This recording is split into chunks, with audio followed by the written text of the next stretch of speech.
Salut les re-reconfinés, c'est Mireille, et aujourd'hui on va revenir une nouvelle fois sur le Snyder Cut, mais pas sur le film, uniquement sur le format carré, le format qui fait un peu péter les plombs à certaines personnes. Et oui, il y a énormément de gens dans les lives que j'ai fait, sur les commentaires, qui ne comprennent pas pourquoi le film a été, je cite, tronqué, pourquoi est-ce qu'il manque de l'image sur les côtés, etc., etc.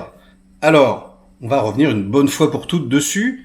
Je vais vous montrer les caméras avec lesquelles shoot Zack Snyder. Vous voyez, ce sont des caméras IMAX. Voilà, donc c'est une très belle caméra déjà. Zack Snyder est très beau, évidemment. Mais si vous regardez sur l'écran de contrôle de la caméra, vous vous apercevez bien que le ratio d'image est carré. Et tu peux pas t'amuser, juste penser le cadrage pour le 1.85, sachant que ça va être diffusé sur tout un tas d'écrans différents. Donc il faut choisir quelque chose. Et il a choisi, logiquement, ce que propose la caméra, c'est-à-dire le format carré. Donc, pour que tout le monde comprenne bien, il ne manque absolument aucune image sur la gauche et sur la droite de votre écran lorsque vous regardez le Snyder Cut sur votre télévision.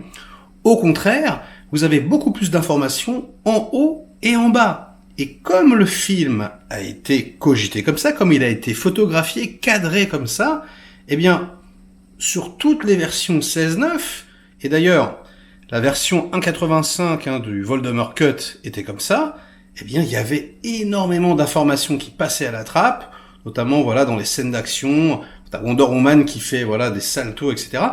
Il manque une grande partie de l'image et on perd tout un tas d'informations à l'œil, et c'est assez dramatique, quoi.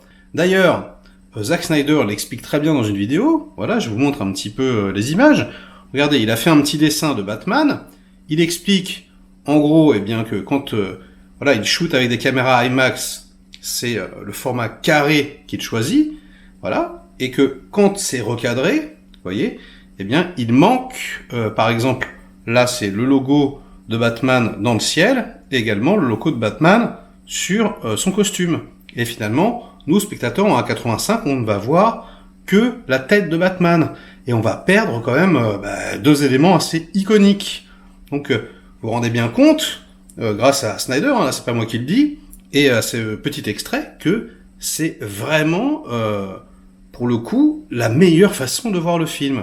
Ensuite, si vous prenez un film en scope, on va prendre Man of Steel par exemple, il est vraiment en scope, il y a les bandes noires en haut et en bas, là, personne gueule, tout le monde est habitué, on va dire, au format. Et pourtant, il y a énormément de noir. Si on prend le noir, qu'on l'additionne, et qu'on le compare au noir formé par les bandes sur le côté du 1.33, en vérité, c'est quasiment la même chose. C'est juste que, vous n'êtes plus trop habitué à voir les films comme ça.